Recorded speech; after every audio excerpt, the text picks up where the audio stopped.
Brandon. This is Dirt Church Devotional coming to you today from Capitol Forest. My son and I are taking advantage of the last day to ride before they close it down for the season. Now, anyway, I want to talk to you real quick about a passage in 1 Thessalonians chapter 5, verse 18. It's real short, and it says this: "Give thanks in all circumstances, for this is the will of God for your life in Christ Jesus." A couple things to note about that. Number one, when he says all circumstances, it presupposes that there's going to be bad circumstances in your life. Just because you're serving God doesn't mean things are going to go good. In fact, Jesus said they hated him, they're going to hate you. They persecuted him, they're going to persecute you. Bad things happen. Life happens. Sometimes you go out riding and I don't know, you find out partway through the ride that your back brake isn't working. Yeah, that might have happened today.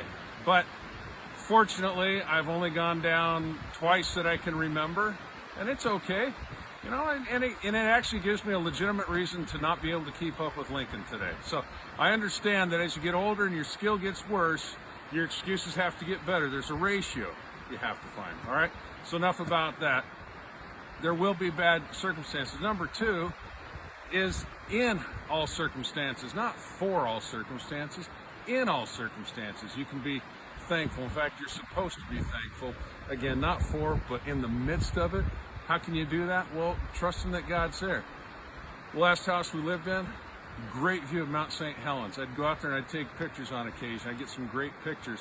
One day it was foggy, it was socked in. I went out and I took a picture anyway.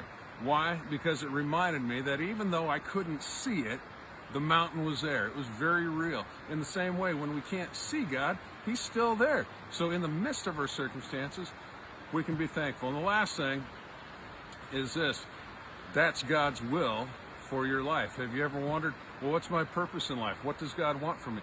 He wants you to be thankful. That's a great starting point. If you can't do that, how can you expect to have anything else? All right, chew on that. I'll talk to you next time.